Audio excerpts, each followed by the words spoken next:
You're listening to The Reality Check, episode 401, recorded May 10th, 2016. This is your reality check.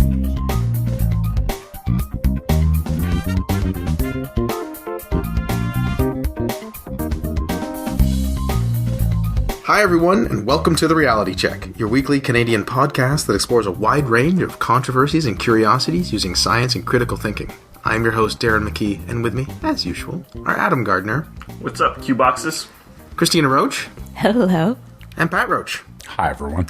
We have a great show for you today. I'm going to explore how to help people during disasters. Adam is going to look into whether there's really a cat to English translator. Meow. But first, Pat is going to look into whether Apple is stealing your music. I saw a lot of people posting links late last week related to a blog entry by James Pinkstone titled, "Apple Stole My Music."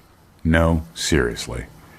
Darren, I think I saw you post at least one story about this on Facebook, no? I posted two. The main one that you're probably going to reference, and then a follow-up which had some more context. So, Adam, Christina, did you hear about this? Yes, I read it off Darren's Facebook. I had a technical objection, but I had no thoughts on the real content there.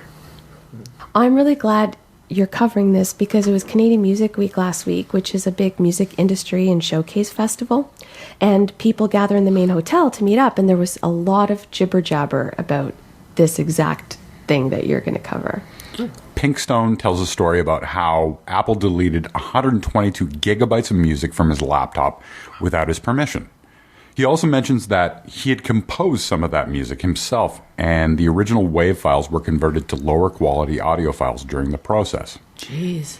He then tells of his call with an Apple support representative named Amber, who told him, "This is how Apple Music is supposed to work," and she mentions that it's a frequent complaint from users.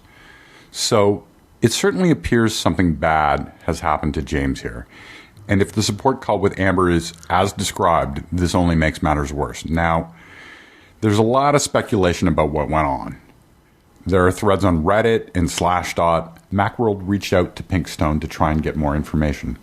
He told them that he no longer uses Apple Music, so he couldn't really be much help. Mac guru Jason Snell speculated on Twitter that a confusing iTunes dialog box is to blame. So let's take a look at that theory for a second. When you press delete on a song in your iTunes library with Apple Music and iTunes Match enabled, you'll see a dialog box that says, "Are you sure that you want to delete this song? This will delete the song from your iCloud Music library and from your other devices. To keep this song in your library and on your other devices, you can remove this download instead." And then you're given three options: remove download, cancel, delete song. Serenity Caldwell at iMore agrees with Snell. She writes that if you choose remove download, it will send that local file to your trash, but leave the reference in your library so that you can stream that track directly from your iCloud Music library. But once you empty the trash, that original file is gone. Now, I understand that this is meant to free up space on a secondary device, but I also agree this is really confusing. So if you delete it on a secondary device, will it keep it on the primary? Will it keep the file on the primary device? Well, so we'll touch on that in a second. Sure. Based on the dialogue language, remove download would be the obvious choice if you want to keep this file, as you say. Caldwell basically says you should never do this on your primary machine that has your master iTunes library. So maybe Snell and Caldwell are right, but we may never get to the bottom of how James lost all his music. Pulling from articles written about this in Macworld, CNET, iMore, and even Apple's own support pages, we can see that Apple Music, iCloud Music Library, and iTunes Match are confusing at best. But one thing is clear: Pinkstone's description of how these services work is not correct, and Apple certainly didn't steal his music. An Apple Music membership includes an iCloud Music Library, which allows you to access your music library from all your devices. When you first join, it checks your music collection to see which of your songs are also in the Apple Music catalog. It does this by matching against your song's details, so song name, artist, album name, etc. If they have your songs in their catalog, they make them available on all of your devices. This is for as long as you have an Apple Music membership. Many people have complained about this because the service sometimes does a really lousy job of matching, especially where people have things like rare recordings or live recordings of songs. What also happens is that Apple uploads to your iCloud music library AAC versions of songs that they can't find in their streaming catalog. This is the part where Pinkstone complains that Apple Music deleted his composition WAV files, leaving him with lower quality audio files. The key point is this, that when Apple Music adds these matched songs to your iCloud music library, it doesn't change or alter your original music files that reside in your iTunes library on your primary computer. The whole idea behind the service is that songs in your library become available to all your other computers and devices via the cloud. So no one really knows for sure what happened to James Pinkstone's original library. Not even James himself. But something else is at play here other than Apple Music and iTunes Match. The happy ending is that Pinkstone had a recent backup of his computer and was able to recover everything. And that might be the real lesson here. Yeah. Back up your computer. You never know when a hard drive could die or anything, software malfunction or, rogue something happening or not. Hard drives die, things happen. People make mistakes and delete things they shouldn't have. And I think a lot of people are now thinking, well, if you put it in the cloud, I don't have to worry about that hard drive backup as much. Like, well, who says the cloud's forever? Who says that company won't go to business? Who says they won't get hacked? So multiple copies in multiple places, it seems like it's always the way to go. Yeah, the cloud can be tricky too. So you upload something to the cloud, but then I put it on Dropbox, and then I go and I clear out everything from Dropbox. Well, then it deletes it, and it's gone. It doesn't matter if it was backed up there for you. You just got to be careful what you're doing. Well, in this particular case, Darren, as you say, lots of people think that you've got a backup in the cloud, but because it's based on this matching criteria, they may, in theory, quote-unquote, back up something that's not the original file based on a set of criteria that they use to match. Which is even worse, right? Right. So I feel bad for James Pinkstone. It sucks to lose data on your computer. As a musician myself, I would hate to lose something that I couldn't get back, and I'm glad he had a backup. I also am not out to defend Apple Music here. It can be frustrating, it can be confusing to the point that the guy who gets lots of calls from family and friends needing help with their computers, I no longer use the service myself. That said, James's blog post and the information he was given from Amber are incorrect. Apple Music may be confusing, but it's not designed to delete music off your hard drive, and it certainly isn't stealing your music. Pat, some of the music guys were speculating about, often we get music in advance to listen to for our artists that we do not want to get out there, and sometimes they're paranoid that it's going to somehow get uploaded, and if they put it in Apple Music and... Right. Well, so I understand that paranoia, especially given the fact that so much stuff leaks. It's founded. First of all, because you don't know who you're sharing your library with. Anyone who actually uses iTunes realizes that you could be sharing your library with a wide group of people.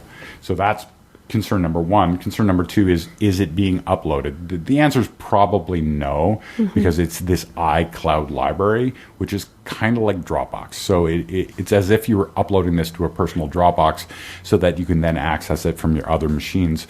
But if it's really something that you don't want to be leaked, who knows who has access to that? Right. Let's also keep in mind that iCloud was where a lot of images were stored. There was a story in the news maybe a year ago. Right.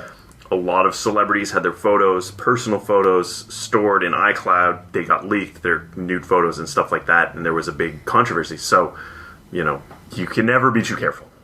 Thank you, Pat. While some people might consider losing their music to be a disaster, what's worse is an actual disaster. And I'm going to talk to you about how we might help people during disasters. Our non-Canadian listeners might be unaware, but there's been a huge outbreak of wildfire in the western part of Canada, more specifically in Fort McMurray, Alberta. Canadians are seeing saddening and incredible images of fire raging everywhere. It seems like something out of a movie. Unfortunately, it's real. The fires have devastated the town and have displaced around 80,000 people. People have lost their homes, their security, stability, and numerous memories. Evacuations and camps were set up and are still being set up to deal with necessities of getting people out and away and sheltered. Fires are not uncommon in northern Canada, and last year around 13,000 people were evacuated in northern Saskatchewan, which is next to Alberta, when there was a threatening fire. That didn't quite make the headlines like this because Fort McMurray, or Fort Mac, is very well known to many Canadians, and more property was destroyed and people endangered. Now, Fort Mac is at the heart of the oil sands development project in Alberta, and many people from different parts of the country have flown in to work there, so this is probably hitting home in the sense that it might not otherwise. An article on CBC highlighted that fires are very unpredictable and that they can, quote, spread at a rate of 23 kilometers an hour when whipped up by winds as long as there is fuel available. Wow. Fuel plus oxygen and heat are the fire triangle, and Fort Mac had lots of all three. Understandably, people seeing the startling flames and the scared and saddened people, their fellow Canadians, wonder how they can help. Pat came across an excellent piece by Edward McIntyre at edwardmcintyre.com, which we link to in our show notes at trcpodcast.com. Great website. And we thought it would be a worthwhile segment for me to cover. Now, as you've heard me say when talking about donating to the food bank or wanting to volunteer overseas, the key is to think about what's going to help the people you're trying to help, not about what might be easiest for you or is going to make you feel the most good. On his website, Edward McIntyre starts his piece by saying how he loves how our communities step in to provide help in times of crisis, but we have to consider how we do this because our desire to help can often do more harm than good. Edward has personal experience having assisted on the ground with disaster relief in communities across Alberta, including the Slave Lake Fire in 2011 and the Calgary floods in 2013. Calgary is also in Alberta for the non-Canadians out there. He says that cash donations, even small ones, are by far the most effective way to help people who are recovering from a disaster. Why is this? First, as he says, we don't know what the true needs are at the moment. We can see people losing their entire homes and think that we should send them clothing or some items, but even if they do need those replaced, it might be a year or two before they have a place to put them. In the meantime, these would have to be put in a warehouse, and of course, like cans donated to the food bank, someone would have to sort all the items. He provided an interesting example. He said during such a wildfire, electricity being lost could damage fridges and freezers. This would mean thousands of appliances would have to be repurchased. Now, it would make little sense to have some fundraising campaign to ship a couple of fridges from somewhere in the country to Alberta. Far better, of course, would be to go with organizations that can coordinate larger purchases, perhaps in conjunction with the government, and of course the logistics of distribution. Sadly, much of what is donated in times of these crises cannot be used as hoped. How do we know that, Darren? Well, Edward describes a time back in 2011 when, due to a wildfire, Slave Lake and other smaller communities were evacuated. Canadians heard the call and acted. Many organizations and individuals who had good intentions, in association with trucking companies, loaded up truck after truck with donated items that could be given to the displaced community members. This seems like it would be a great thing. Trucks full of needed goods are traveling across the country to people in need. Unfortunately, there was nowhere to actually take these goods. Right. On Edward McIntyre's website, he quotes a story in the National Post that says, and this is a quote, "They tried to give the excess donations to local charities, but none would take them. They eventually gave them to a local waste collection company to hand out to local groups, do it more on the ground. But there were so few takers that the company eventually dropped them off at a landfill." Oh my Brutal. gosh. Just brutal. Yeah. You think there's people in need, you see it on the news, you want to help, you buy some items, you take it to an organization, they put it in a truck, the truck drives across the country, and then they drive it to a landfill. How can we avoid this? Let's go over why physical goods are a bad idea. Edward has a list that overlaps highly with what I've said before about why you shouldn't give actual food to the food bank. First, warehousing and sorting donated goods is a logistical nightmare. You might think, I'm giving 5 items. What's the problem? Well, multiply that by tens of thousands. You can easily see now that being a huge problem. Individuals affected often don't have anywhere to store donated items. So even if they're having something that they need, where are they going to put it? The majority of donated items are not fit for redistribution for health and safety concerns. Now, that's something people don't often talk about. Well, that's more of a concern with food, I would imagine. Than it's food, but sometimes there's something like there could be some sort of appliance or there could be some sort of tool which maybe it isn't in top form. Like some people give new things and some people don't. Yeah. But if you provide some older, who knows what, maybe it doesn't work, or maybe now's not the time to replace your set of knives. I don't know. Yeah, no one needs a car seat from 1996. Right. Oh, blankets, bedding. Sure, who doesn't need smelly blankets? And maybe they have bed bugs, right? All these different things that maybe there's not even malicious intent, and maybe someone doesn't even know there's an issue with their food or products or clothing. Okay. Costs for shipping and storing donated items often outweigh the cost of buying new. Oof. We live in a world where you can acquire many goods, from cutlery to clothing, very cheaply. Yeah. And to actually ship it across the country is relatively expensive. Especially if it's bought in bulk, right? Exactly. Donations rarely fill the actual need at the moment. Needs can be shifting, especially if you're talking about tens of thousands of people from week to week, and how could you know exactly what that is? NGOs such as the Red Cross have pre-existing agreements in place to fulfill the basic needs of food, shelter, and clothing. As such, if these organizations are operating and they have appropriate funds, they are probably doing what you would want to be done for food, shelter, and clothing. And the collective buying power of an NGO can stretch your dollar further, and I've talked about that before, that they can buy things sometimes at a fifth of the cost that you can. Wow. So this is all the stuff we shouldn't do. What should people do if they really want to help? Right. Well, if you think this cause is the number one concern in the world, then make a cash donation to the Canadian Red Cross. The Prime Minister and the government of Alberta said that they would match contributions, so that means if you donate $1, $3 would go to the Red Cross. That sounds great. Now, I do want to quickly highlight that matching campaigns, especially from the government, are a little bit problematic. That's because sometimes people think, like, well, look, I'm just increasing my donation. Well, the government's providing the money.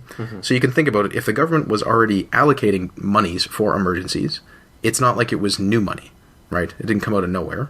They're not printing new money and Well, exactly. giving it. Right. And so then you can think of like, well, anytime the government spends money, it has to come from somewhere. So it came from taxes they already collected. It came from taxes they may collect, like they're probably not going to raise taxes to cover your matching campaign. Or they're diverting it from somewhere else that they were already going to spend it on. So it just doesn't come out of nowhere, that's all. It's nice to have an idea of it being matched, but that means something else is probably losing out. Or there was, say, a fund which already has, say, $100 million in it, and they say, we're going to match donations up to $30 million, and that was kind of already earmarked. Now, that's not to say that if you didn't donate, that money would go there anyway, because it might not. But then again, governments and other organizations sometimes do that anyway. We'll let them match. They didn't match enough? Well, here's $10 million. So it's hard to say. It's still, I think, a decent incentive. It's not as clearly good as it might seem. Now, if you think I've gotten some of this wrong, because you know of an organization in Alberta that is looking for specific items, say like diapers, that's not a problem. As long as the organization is legitimate and they are specifically asking for something, and you can understand how this would be effective, then it can make sense to give a physical item. It just depends on where you are, how much it would cost to ship it, and if an organization is really needing something specific like diapers.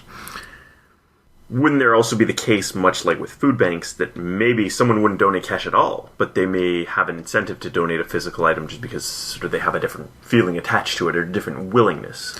Oh, certainly, yes. You often feel better if you give a physical item than you would a cash item, but in this case, it may just not be a little bit ineffective. It may actually make things worse. Yeah. Because then you're costing someone the effort or resources of logistical arrangements, or even loading it into a truck and loading it into a landfill, at worst case scenario. Yeah. When we see people suffering, especially from something as incredible and salient as a fire scorching towns and forests, it makes our hearts hurt and we feel compelled to act. We can still help, but do so with a financial donation, not a physical item. As wise people have said, start with your heart, but give with your head. If this is your number one cause, you can make a donation to the Canadian Red Cross online. On to a lighter segment. Is there a cat to English translator, Adam? Great question, Darren. As I've mentioned in the past, I'm a member of a cat enthusiast online group called the Creepy Cat Club, a lovely group of like-minded people who are roughly as crazy about cats as I am. One user shared a recent article about a collar which lets your cat talk, and everyone was really excited about it. What's the deal? When I saw this thing, I was immediately skeptical. But why advertise something so obviously fake-sounding? Reading coverage online, I found article after article about how this is too good to be true. This is this Catterbox item from the Temptations Lab. Temptations as in Temptations cat treats. Only one article even expressed that this might not actually exist. Basically, this is dubbed as the world's first talking cat collar. In the commercial, we see scientists with cats and some waveforms, and they're seemingly analyzing a cat's meow. And it really seems scientific. Are they scientists, or are they people like in lab coats with glasses? They're actors with lab coats. Okay, there we go. They're people that are, attractive enough to have been cast. Right? Gotcha. So looking at a screenshot from the video, there's code. There's actual computer code. And we see, I looked at this code to see how legit it looked and that it wasn't just, something totally ridiculous. There's references to spectrums, filters, frequencies, fast Fourier transforms, sample rates, things that would make sense if this was real code that actually was related to a project which was analyzing a cat's meows waveform to try to decipher what it was. I went to school in computer engineering. I took a few signals and programming courses, so, from a high level, kind of looks legit. That said, it would be very easy for someone with a very small amount of knowledge to make a legit-looking screenshot that you see sort of half obscured for a few seconds in a video. So before we delve into the specifics, we gotta ask ourselves, is this concept even at all feasible? Well, sort of. People have done analysis of cat meowing, and they can tell that different meows mean different things. We kind of talked about cat communication on an earlier episode where we basically said cats meow to humans. But you could never really get, say, a full vocabulary of, a meow matching to certain words or combination of letters doing sentences. It would be more like, here's a meow that probably means hungry, and here's a meow that maybe means like I want out, or even higher level than that, happy, demanding, angry, sad, things like that. It would be kind of vague. That said, variations from cat to cat would likely mean that this device would need to be calibrated. I've had a number of cats. One cat's meow just sounds like that cat's meow, and if you compare it to another, it's sort of, I can tell which cat is meowing more than what the cat is meaning, right? And a person can usually actually tell what a cat wants more from what they're doing than, sort of how the meow sounds. If the cat's at the door, the cat wants to go out. If the cat's in front of the food bowl, probably hungry. I find when a cat usually has a pipe, they're very pensive. They usually want to engage in discussions of existentialism. No. But, there's that language barrier. It's terrible.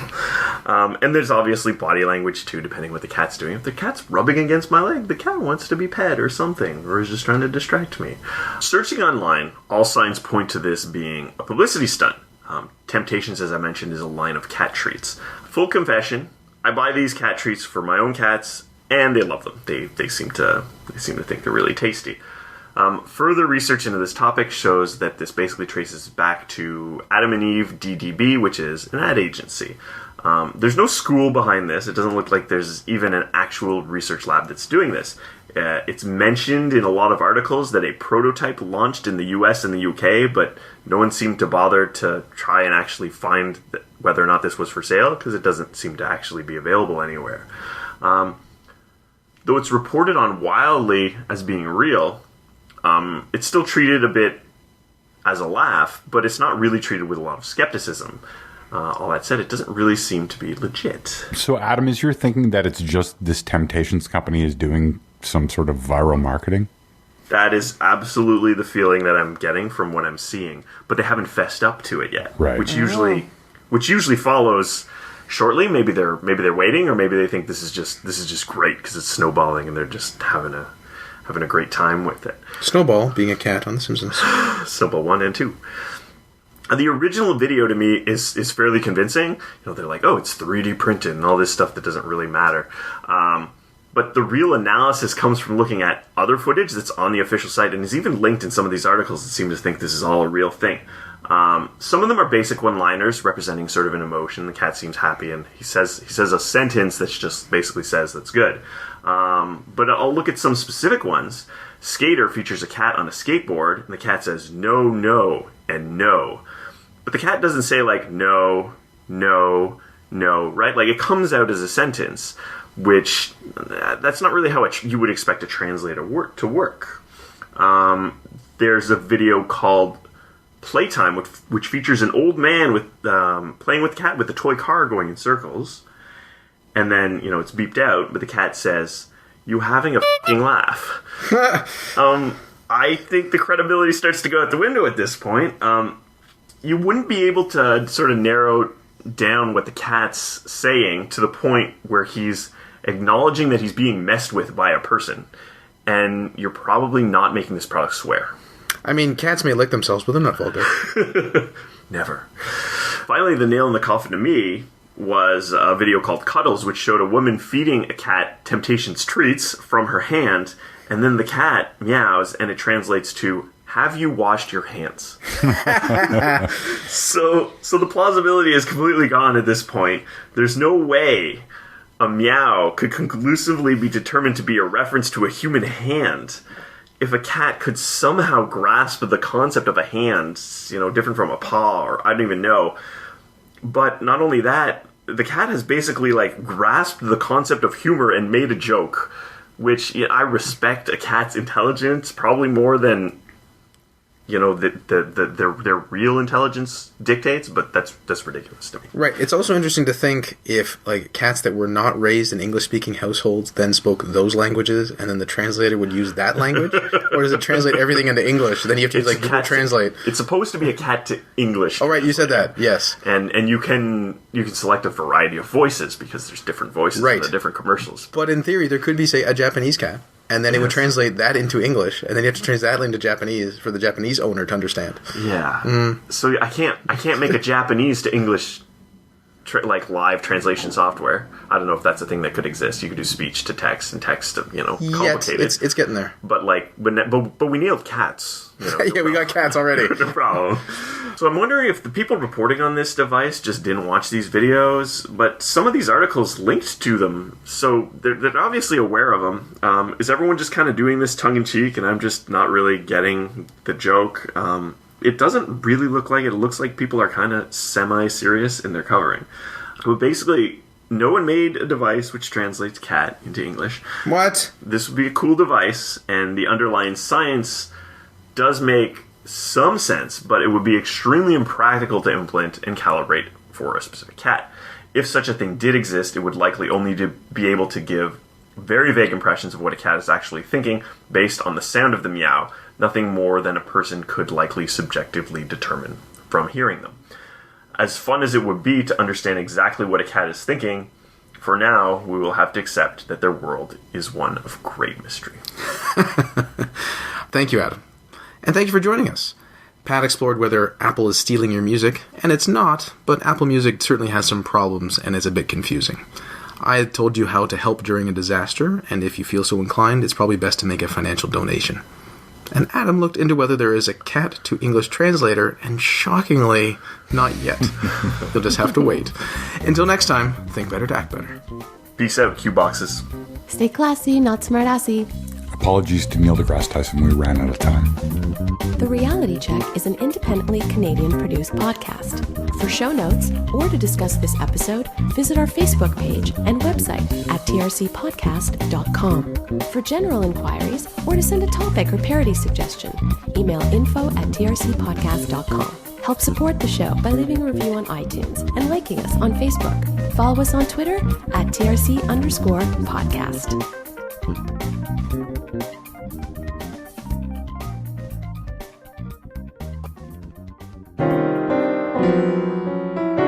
Outtakes. You're listening to The Reality Check, episode 401, K. Recorded May 10th. Put your hands in the hair.